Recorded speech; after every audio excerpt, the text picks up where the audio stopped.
Hello friend, सत्य में जाते हैं। आइए यहाँ पे हम कुछ क्वेश्चंस को देखते हैं और देखते देखते यूं ही हम याद कर लेंगे इसे। तो आइए समझते हैं। कहता है पादप हार्मोन क्या है। पादप हार्मोन को हम प्लांट हार्मोन कहते हैं। पादप हार्मोन को क्या कहते हैं? प्लांट हार्मोन कहते हैं। तो पादप हार्मोन के अंतर्गत बहुत सारे हार्मोन्स आते हैं। जो प्रमुख है उसको हम क्या करेंगे, देखेंगे। तो आइए देखते हैं।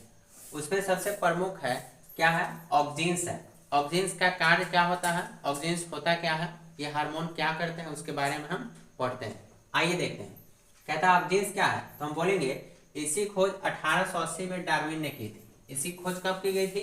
तो 1880 में डार्विन साहब ने किए थे। फिर कहता है यह पौधे की वृद्धि को नियंत्रित करता है। यह पौधे में जो वृद्धि होता है, मतलब पौधे जो गति करता है या वृद्धि करता है, जो बढ़ने वाले होते हैं, ठीक है, उसको भी नियंत्रित करने का काम कौन करता है? तो ये ऑक्जीन्स करते हैं। कौन करते हैं? ऑक्जीन्स करते हैं। फिर कहता है इसका निर्माण पौधे के ऊपरी हिस्से में होता है। इसका निर्माण कैसे होता है? तो पौधे का जो ऊपरी हिस्सा होता है, जो सबसे ऊपरी हिस्सा है, उसमें होता है। इसका निर्माण कहाँ पे होता है? तो पौधे के ऊपरी हिस्सा में होता है। कहाँ होता है? पौधे के ऊपरी हिस्सा में होता है। अब देखते हैं ऑक्जीन्स का कार्य। तो हमने देख लिया ऑक्जीन्स का तीन प्रमुख क्या है।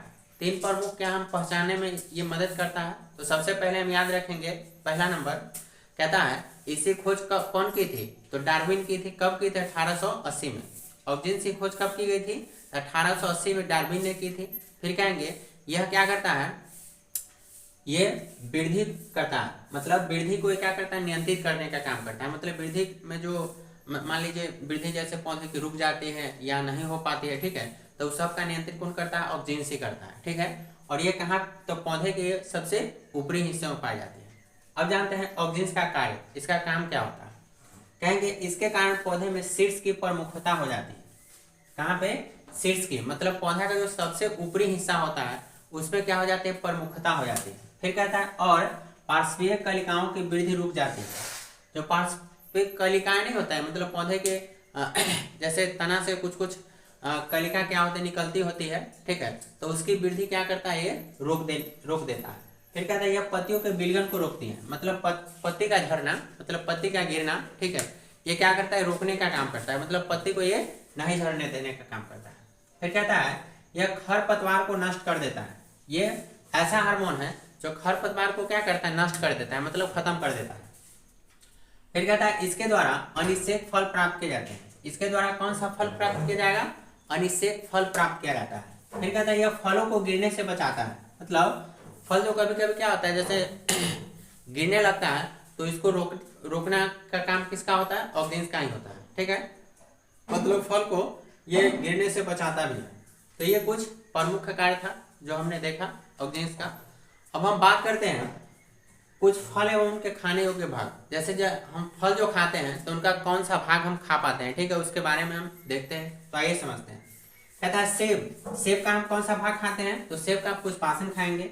नाशपाती का भी पुष्पासन ही खाते हैं, मतलब सेब और नाशपाती दोनों सेम है। सेब और नाशपाती दोनों का हम पुष्पासन भाग ही खाते हैं। दोनों का कौन सा भाग खाते हैं? पुष्पासन भाग। फिर कहता है आम का मध्य फल पीते।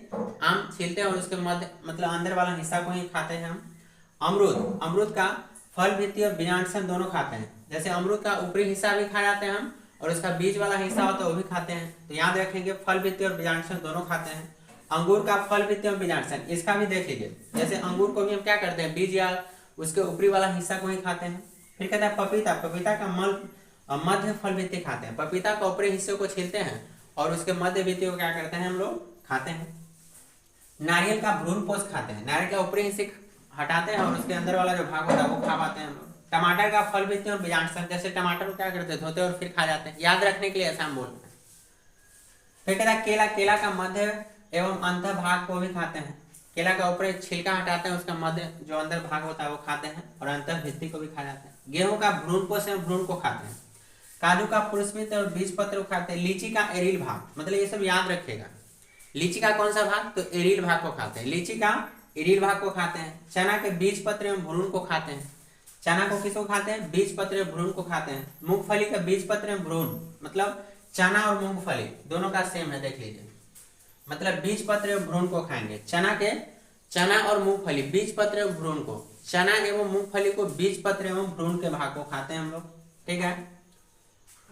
अब बात करते हैं सहतूत। सहतूत के रसीले परिदलपुंज को खाते हैं, रसीले परिदलपुंज को खाते हैं। कटहल का परिदलपुंज और परिदलपुंज एवं बीज को खाते हैं। कटहल का परिदलपुंज एवं बीज को खाते हैं।